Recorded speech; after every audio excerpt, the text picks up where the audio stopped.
आज आपण संत श्रेष्ठ जगद्गुरु तुकोबाराय यांच्या गाथ्यामधील अभंग क्रमांक 178 निरूपण पाहणार आहोत. दाता नारायणा स्वयंभोगिता आपण आता काय उरले वाचे, पुढे शब्द बोलायाचे देखती जे डोळे, रूपा फुले ते खेळे तुका म्हणे नाद, झाला अवघा गोविंद आता काय उरले वाचे, पुढे शब्द बोलायाचे. प्रथम मी महाराजाच्या चरणी साष्टांग दंडवत घालतो. तुम्ही सर्व प्रिय आत्मा तुमच्याही चरणी साष्टांग दंडवत घालून माझ्या निरूपणाला सुरुवात करतो. महाराज अभंगाच्या पहिल्या चरणामध्ये म्हणतात, दाता नारायण स्वयंभोगिता आपण. कारण या अभंगामध्ये महाराजाची भाषाच बदललेली आहे. महाराज त्यांच्या जीवनामध्ये आंतरिक आणि बाह्य अवस्थेने ते बदललेले आहेत. महाराजच स्वतः त्यांच्या जीवनामध्ये देव झालेले आहेत. म्हणून अवघ्याद शयनेची साधती, मुख्य उपासना सगुण भक्ती, प्रगटे हृदयीची मूर्ती, भावशुद्धी जाणूनिया. कारण भावशुद्धी जाणून ते त्यांच्या प्रगट हृदयामध्ये ते भगवंताची मूर्ती प्रगट झालेली आहे. म्हणून महाराजाची भाषा बदललेली आहे. महाराज जे बोलतात या अभंगामधून आपली भाषा महाराजाची राहिलेली नाही. महाराज म्हणतात त्यांच्या जीवनामध्ये की आता, कारण त्यांना काय झालं, सर्वभूती पाहे एक वासुदेव, पुसोनिया ठाव अहंतेचा. कारण महाराजाला सर्वत्र तो पांडुरंग परमात्मा त्यांच्या जीवनामध्ये दिसत आहे. त्या पांडुरंग परमात्म्याशिवाय, त्या परमेश्वराशिवाय महाराजाला दुसरं काही दिसायलाच तयार नाही. सर्व प्राणी मात्रामध्ये तोच आहे. कारण तो सर्व प्राणी मात्राचं रक्षणही तोच करतो, त्यांना अन्नही त्यांना तोच घालतो, त्यांचा भोगिताही तोच आहे, त्यांचा रक्षण करताही तोच आहे आणि त्यांचा नाश करताही तोच आहे. म्हणून महाराज म्हणतात त्यांच्या जीवनामध्ये जे दुःख भोगतो या सृष्टीमध्ये चराचरामध्ये तो भगवंत आहे. दुःख भोगणाराही तोच आहे, सुख भोगणाराही तोच आहे. असं जे महाराजाला, कारण त्या भगवंताशिवाय दुसरं काही दिसायला तयार नाही. आपल्या जीवनामध्ये आपल्याला आपलं स्वरूप कधी दिसलेलं नाही. आपल्याला भगवंत कधी दिसावा, आपल्याला माणसातला देव दिसत नाही. आपल्याला मग या चराचरामधला आपल्या जीवनामध्ये कधी देव दिसावा. कारण महाराज आता या संसारात राहून, या आपल्या लोकामध्ये राहून त्या दुःखाच्या वेगळ्या आहेत. कारण ते अलिप्त आहे. जसं कमळ पाण्यामध्ये राहून त्या पाण्याशी कधी लिप्त होत नाही, तसं आता महाराज त्या संसारामध्ये राहून, या देहामध्ये राहून ते देहापासून सुद्धा त्यांच्या जीवनामध्ये अलिप्त झालेले आहेत. आता त्यांना फक्त सर्वत्र तो परमात्मा परमेश्वर त्यांच्या डोळ्याला दिसत आहे. आणि तो परमेश्वर परमात्मा त्यांच्या जीवनामध्ये त्यांना दिसतं की तोच करता आहे, तोच भोगता आहे, तोच सुखही तोच भोगतो, दुःखही तोच भोगतो. तुमच्या जीवनामध्ये दुःखही तोच देतो तुम्हाला आणि सुखही तुमच्या जीवनामध्ये तोच देतो, वैभवही तोच देतो आणि अपमानही तुमच्या जीवनामध्ये तोच करतो.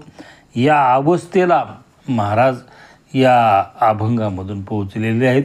असं महाराज अभंगाच्या पहिल्या चरणामध्ये म्हणतात. आता अभंगाच्या दुसऱ्या चरणामध्ये महाराज म्हणतात, आता काय उरले वाचे, पुढे शब्द बोलायाचे. कारण आता म्हटल्यानंतर तिथं काही पुढे शब्द बोलण्याची गरजच राहिली नाही. आता हा शब्द एवढा संकेत देऊन जातो की आता महाराजच भगवंत झालेले आहेत. आता महाराज कुणाबद्दल बोलणार आहेत? महाराजच भोगते, कर्म करणारेही महाराजच आहेत, भोगणारेही महाराजच आहेत. दुःखही महाराजच भोगतात, सुखही महाराजच भोगतात. मग बोलणारेही महाराज आहेत, ऐकणारेही महाराज आहेत. आणि मग महाराज आता काय बोलणार आहेत, काय ऐकणार आहेत? आता म्हणून त्यांच्या जीवनामध्ये आता बोलण्यासारखा विषय राहिला नाही, पाहण्यासारखा काही विषय राहिला नाही, ऐकण्यासारखा काही विषय राहिला नाही. सर्व विषयच त्यांचा नारायण झालेला आहे. त्या नारायणाशिवाय त्यांच्या जीवनामध्ये त्यांना काही दिसत नाही, ते त्यांना पाहत नाहीत. स्वतःच ते नारायण झाल्यामुळे स्वतःच त्यांना नारायण, स्वतःमध्येही नारायण दिसत आहे आणि चराचरामध्येही त्यांच्या जीवनामध्ये नारायण दिसत आहे. म्हणून महाराज म्हणतात, आता काय उरले वाचे, पुढे शब्द बोला याचे.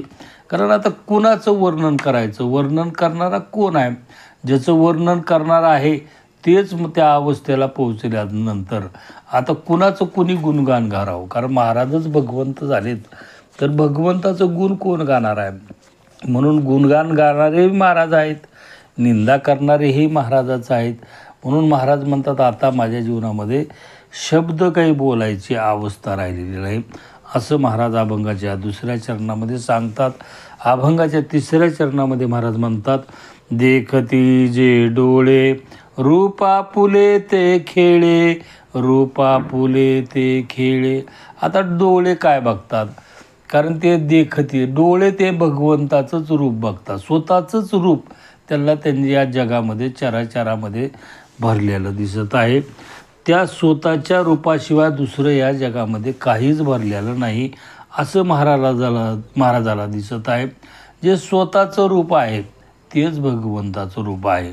जोपर्यंत तुमच्या जीवनामध्ये तुम्ही स्वतःचं आत्मस्वरूप पाहणार नाहीत, तोपर्यंत तुम्हाला त्या भगवंताचं स्वरूप कसलं आहे, का आहे, हे नुसतं वाचून, हे पाठ करून तुमच्या जीवनामध्ये हे स्वरूप तुमच्या जीवनामध्ये पाहता येणार नाही.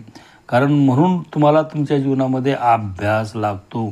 हे अभ्यासाच्या सहाय्याने तुमच्या जीवनामध्ये प्राप्त करता येतं. म्हणून माऊली म्हणतात, मनोनी प्रवृत्ती आणि निवृत्ती ये ओझीने घिमती, अखंड चित्तवृत्ती माझ्या ठाई. कारण माऊली काय म्हणतात, अभ्यासाने या जगामध्ये काय मिळत नाही, काहीही मिळतं, मात्र फक्त तू अभ्यासाला लाग. अभ्यास कर तुझ्या जीवनामध्ये, गप्पा तुझ्या जीवनामध्ये मारू नको. जर अभ्यासाचं तुझ्यामध्ये सामर्थ्य नसेल तर बाजूला निघ, आचरण कर. आचरण करीत असतानासुद्धा तुमच्या जीवनामध्ये इंद्रियालासुद्धा तू आवरू नको, इंद्रियालासुद्धा बांधून ठेवण्याचा तुझ्या जीवनामध्ये प्रयत्न करू नको. जे इंद्रियाला ताण लागली, भूक लागली, झोप आली, ते इंद्रियाचं जे कर्म आहे, इंद्रियाचं कर्म करू दे तुझ्या जीवनामध्ये आणि अखंड चित्तवृत्ती त्या भगवंताच्या चरणावर लाव. हे दररोज तुमच्या जीवनामध्ये अभ्यासानं जर केलं तर तुम्ही ज्ञानानंच भगवंत मिळतो असं नाही, तुमच्या आचरणामुळेही तुमच्या जीवनामध्ये त्या भगवंत स्वरूपाची प्राप्ती होते, त्या आत्मस्वरूपाची प्राप्ती होते. एकदा तुमच्या जीवनामध्ये त्या आत्मस्वरूपाची प्राप्ती झाल्यानंतर तुम्हाला तुमच्या जीवनामध्ये तुमचंही रूप तेच दिसतं, चराचरामध्येही तेच दिसतं. भगवंताशिवाय तुम्ही स्वतःच भगवंत आहात. तुम्ही स्वतःच जर भगवंत असताल तर तुम्हाला दुसरं रूप या जगामध्ये दिसण्याची गरजच नाही, कारण चराचरामध्येही तोच नटलेला आहे. म्हणून तुम्हाला त्या आत्मरूपानं जो नटलेला भगवंत आहे, कारण प्रत्येक चरामध्ये तो नटलेला आहे, फक्त आपल्याला आपल्यातला दिसत नसल्यामुळे आपल्याला या चराचरामध्ये, सृष्टीमध्ये, झाडामध्ये कधी आपल्या जीवनामध्ये दिसावा हे दिसण्यासाठी कारण त्याच्यावर अनेक जन्मामध्ये धूळ आलेली आहे. त्याच्यावर हे काम, क्रोध, हे विकार जे आहेत ना, त्याच्यावर एवढी मोठी धूळ आलेली आहे, ती बाजूला काढावी, ती घट्ट झालेली आहे. ती बाजूला काढणं एवढं तुमच्या जीवनामध्ये सोपं नाही. तिच्यासाठी फार फार कष्ट करावे लागतील. त्याच्यासाठी तुमच्या जीवनामध्ये त्रास भयानक सहन करावं लागेल. हे सहज तुमच्या जीवनामध्ये होणार नाही. ह्याच्यासाठी तुम्हाला मोठं धैर्य लागेल, मोठं हिंमत लागेल. एवढे कष्ट सहन करण्याची तुमच्या जीवनामध्ये ताकद असली तरच त्याच्यावर जे हे धूळ बसलेली आहे, घाण बसलेली आहे, हे त्याच्याशिवाय तुम्ही बाजूला हटवू शकत नाही. जोपर्यंत त्याच्यावरली धूळ बाजूला जात नाही तोपर्यंत तुमचं स्वरूप तुम्हाला तुमच्या जीवनामध्ये दिसणारच नाही. हे नुसतं गप्पा मारून ज्ञानेश्वरी वाचून हे नाही, त्याच्यासाठी प्रयत्नाची पराकाष्ठा तुमच्या जीवनामध्ये करावी लागेल तुम्हाला. कारण कष्ट एवढे करावं लागेल तुम्हाला, मरण्याची तयारी ठेवावं लागेल. मी बार ह्याच्यासाठी सांगतो की तुमच्या जीवनामध्ये धैर्य पाहिजे. धैर्य किती पाहिजे की आपल्याला त्याग झाला तरी, आपले म्हणजे या देहाचा त्याग झाला तरी झाला, पण मला भगवंताची प्राप्ती झाल्याशिवाय मला उठायचंच नाही. म्हणून महाराज त्यांच्या जीवनामध्ये भगवंताची प्राप्ती सहज झाली आहे का? 14 दिवसा माझी साक्षात्कार झाला, विठोबा भेटला निराकार, भामगिरी पाटारी वस्ती जाण केली, वृत्ती स्थिरावली परब्रह्मी, भामगिरी पाटावरी वस्ती जाण केली, सर्पबिंचू अंगासी झोंबले, पिडूजे लागले सकळीक, पिडूजे लागले सकळीक, पिडूजे लागले सकळीक. काय म्हणतात महाराज? कारण त्यांना भगवंताची प्राप्ती करण्यासाठी भामगिरी माळावर त्यांनी 14 दिवस बसले होते. कारण हे 14 दिवस बसल्यानंतर मनाचा निर्धार झाला, उठायचं नाही. देह त्याग झाला तरी उठायचं नाही. अंगाला सर्प बिंचू त्यांच्या झुंबून आलेले आहेत, वाघ त्यांच्या अंगाचे लचके घेऊन आलेले आहेत. काय तकलीफ होत असेल महाराजाच्या जीवनामध्ये. म्हणून आपल्या जीवनामध्ये हे आजकालची जी महाराज आहेत ना, की गादीहून खाली सरकायला तयार नाहीत. कीर्तनामध्ये सुद्धा सॉक्स घालून कीर्तन करतात. जॅकेट काय त्यांचं काय. अहो अशानं एवढ्या रुबाबानं तुमच्या जीवनामध्ये भगवंत कसा मिळेल? काही त्यागच नाही तुमच्या जीवनामध्ये. त्याग न करता हे भगवंत मिळणं शक्य नाही. दुःख सहन करण्याची ताकद आपल्या जीवनामध्ये लागते. किती दुःख सहन केलं पाहिजे? कारण हे मनावर जे तुमच्या जीवनामध्ये किंवा तुमचे हे विकार, किती जन्माचे विकार आहेत ते काढून टाकणं तुमच्या जीवनामध्ये एवढी सोपी गोष्ट नाही. त्याच्यासाठी अत्यंत त्रास सहन करावा लागतो. मी माझ्या जीवनामधलं एक छोटंसं उदाहरण देतो. कारण मी शेती करीत असताना, कारण आमच्या बैल होते, एक अपघाती मारीत होता असा बैल होता. अपघाती म्हणजे अचानकच समजा आपण बैल कासरा धरून पुढे चाललो, बैल मागे येलेत म्हणून भरोसा धरायचा तो बैल नव्हता. पण कधी कधी चकली व्हायची. माझी एक वेळ चकली झाली आणि त्यानं मला ती कुपाट्या तोडून त्याचा फास लावित होतं. त्यानं उचलून मला त्या कुपाट्याच्या फासावरच टाकून दिलं. माझ्या पूर्ण अंगामध्ये काटे मोडले. मला चक्कर आली. मी 1 तास 1.5 तास सावध झालो नाही. एवढे काटे मोडले माझ्या जीवनामध्ये. मला नंतर दवाखान्यात जावं लागलं. ते काटे काढले. पण एक माझ्या डाव्या हाताच्या अजून खूण आहे मनगटामध्ये, इथे एक काटा मोडला होता. तो काटा काही निघालाच नाही. ते निघाला नाही तर तो काटा काय करायचा, कधीतरी आडवा यायचा आणि एवढा सलसल करायचा, एवढा दुखायचा की मला ती तकलीफ सहन माझ्या जीवनामध्ये व्हायचीच नाही. मग त्या टायमाला त्याला काढायचं म्हणलं तर ऑपरेशन करून काढावं लागत होतं. माझी परिस्थिती नव्हती, घरची परिस्थिती अत्यंत बिकट होती. मग त्याला काढण्यासाठी मग मी काय करायचं, त्याचा थोडावरी पू यायचा. 2 वर्ष तो काटा तसाच राहिला आणि ती पू काढला की अजून ती दुःख व्हायचं, थोडंच पू यायचा आणि कधी तर काटा आडवा आला की मला भयानक तकलीफ व्हायची.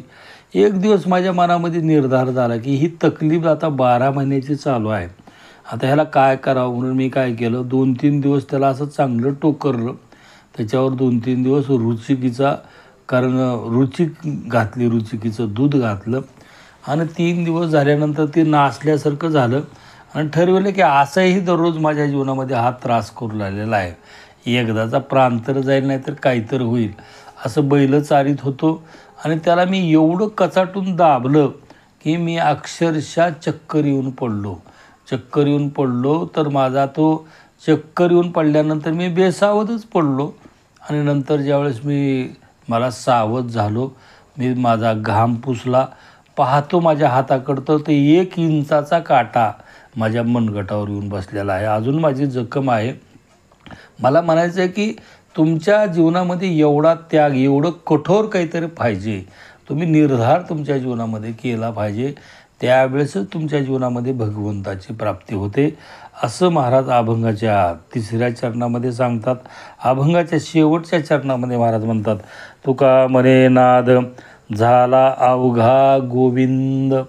कारण आता एकदा सर्वत्र त्यांच्या जीवनामध्ये भगवंत दिसाल्यानंतर या जगामध्ये कसलाही जो नाद होतो, कोणताही गाडी वाजलेली आहे, गुढी वाजलेली आहे, कोणताही नाद त्या मनुष्याला त्याच्या जीवनामध्ये ब्रह्मनादच त्याच्या जीवनामध्ये ऐकू येतो.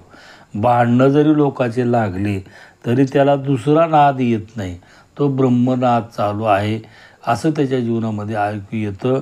म्हणून आपल्या जीवनामध्ये एकदा तो हरी प्राप्त झाल्यानंतर सर्वत्रच आपल्या जीवनामध्ये हरी दिसतो. आणि हरी एकदा तुमच्या जीवनामध्ये जर तुम्हाला प्राप्त झाल्यानंतर पुन्हा या जगामध्ये दुसरा नाद तुमच्या जीवनामध्ये ऐकू येत नाही, दुसरं या जगामध्ये तुम्हाला काही दिसत नाही. म्हणून आपल्या जीवनामध्ये प्रत्येक मनुष्याने आपल्या कर्माने, आपल्या कष्टाने आपल्या जीवनामध्ये त्या भगवंताची प्राप्ती करून घ्यावी, असं माझ्या बुद्धिमत्तेप्रमाणे, माझ्या ज्ञानाप्रमाणे या अभंगावर विवेचन मांडण्याचा प्रयत्न केला. झालेलं निरूपण सद्गुरू चिन्मयानंद स्वामी तुम्ही सर्व प्रिय आत्मा तुमच्या चरणी हे शब्दरूपी भावपुष्प अर्पण करून माझ्या अल्पशा सेवेला पूर्णविराम. तुकाराम तुकाराम तुकाराम तुकाराम बोला पुंडलिक गुरुदेव हरी विठ्ठल श्री ज्ञानदेव तुकाराम.